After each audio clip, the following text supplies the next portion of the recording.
Dinka merupakan sebuah kelompok etnis di negara bagian Sudan Selatan yang dikenal memiliki perawakan tinggi dan kulit gelap.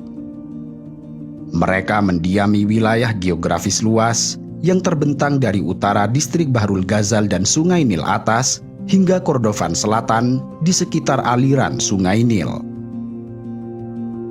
Dengan populasi sekitar 1,5 juta orang, mereka adalah 4% dari total populasi dan menjadi kelompok etnis terbesar di Sudan Selatan. Bahasa Dinka atau juga lazim disebut Tongjang dipergunakan dalam keseharian, yang mayoritas dari mereka terlibat dalam pengembalaan dan pertanian. Mereka juga memiliki serangkaian kosakata yang beragam dan eksklusif, termasuk kata-kata khusus untuk berkomunikasi dengan hewan ternak mereka yang dipanggil sesuai nama yang diberikan. Dinka terbagi dalam banyak kelompok, termasuk kelompok Fadang yang mencakup semua kelompok Dinka yang menetap di sebelah timur Sungai Nil. Selain itu, terdapat pula kelompok Abyei, Faryang, Afuk, Awan, dan lain sebagainya. Dinkawi atau orang-orang Dinka membangun sistem kekuasaan yang mandiri. Kendati demikian, mereka tetap saling terhubung satu sama lain. Di setiap suku, terdapat seorang pemimpin atau sultan yang disebut dengan Bench. Gaya hidup pertanian dan pengembalaan mereka merespon musim hujan dan kekeringan di wilayah tempat mereka tinggal, yang dengan demikian mereka melakukan migrasi sesuai iklim daerah setempat. Suku Dinka memulai perjalanan antara bulan Mei dan bulan Juni, dan pada awal musim hujan mereka menuju rumah-rumah yang terbuat dari lumpur dan jerami pada koloni-koloni yang mereka bangun, jauh dari daerah banjir. Selama periode ini, mereka menanam millet serta beragam jenis biji-bijian. Suku Dinka merupakan keturunan dari suku Nilotik yang dikenal memiliki postur tubuh paling tinggi dan tergelap di Afrika.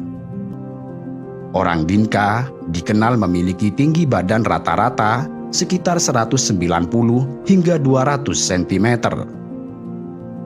Menurut seorang peneliti sejarah di Sudan bernama Abbas Al-Hajj, alasan terpenting tingginya perawakan anggota suku Dinka adalah terjadinya kombinasi antara sifat iklim tropis dan kehidupan hutan. Kondisi lingkungan ini kemudian diperkuat oleh isolasi genetik secara turun-temurun di antara mereka, melalui adat dan tradisi perkawinan yang memperbolehkan sekerabat atau bahkan sedara. Mereka juga memberlakukan adat pewarisan istri. Istri kerabat boleh diwariskan pada saudara laki-laki, termasuk ibu tiri pada anak tiri, kecuali ibu kandung. Dan tradisi seperti inilah yang dinilai berperan penting dalam menjaga genetik mereka saat lelaki jangkung menikahi wanita jangkung, yang kemudian berpotensi melahirkan anak-anak dengan postur tubuh tinggi.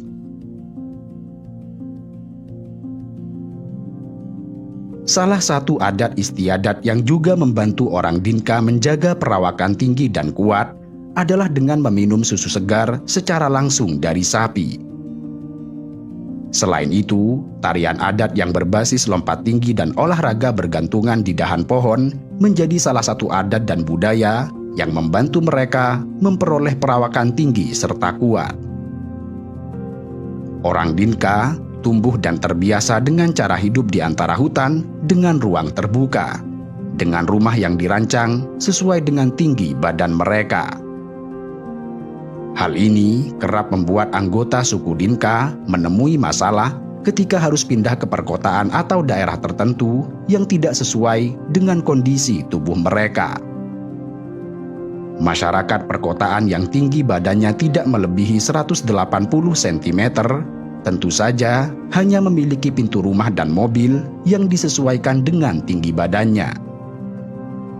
Ini tentu saja menjadi kendala bagi orang Dinka yang bertubuh tinggi sehingga memerlukan pengaturan khusus untuk adaptasi dengan lingkungannya.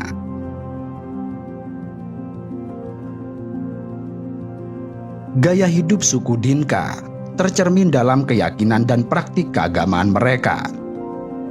Dinka percaya pada satu Tuhan yang disebut Nial atau Nialik. Dan mereka percaya bahwa roh Tuhan itu mengambil alih salah satu individu untuk berbicara dengan mereka. Saat ini, Kristen menjadi agama yang mendominasi budaya Dinka, yang menyebar pada masa penjajahan Inggris di wilayah tersebut pada abad ke-19 dan selama periode Perang Saudara.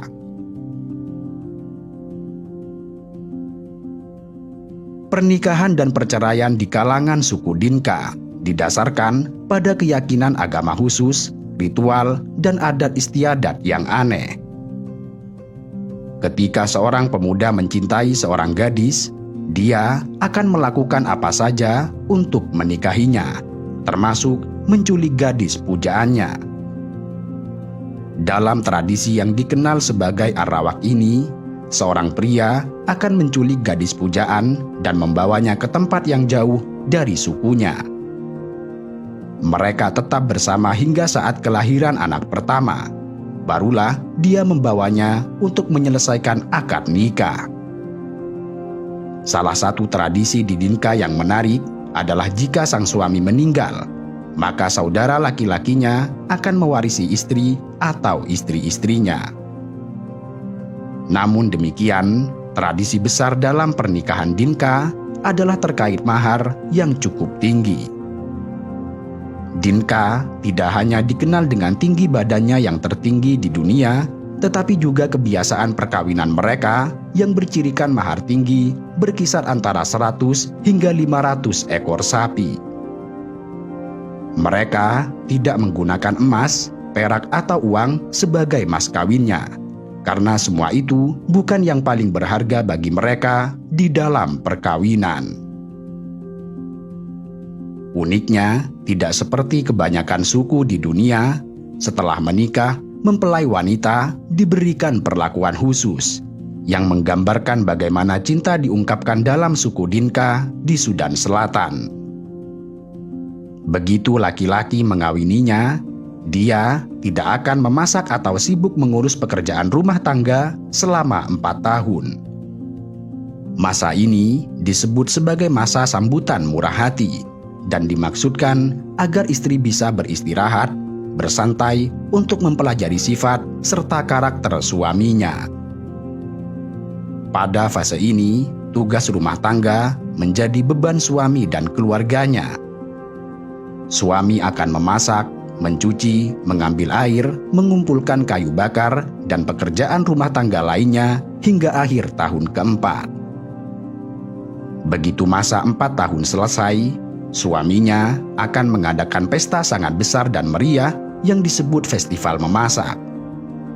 Dia akan memotong 3 hingga 5 ekor sapi atau bisa juga menyembelih kambing agar istrinya bisa mulai memasak untuk keluarganya.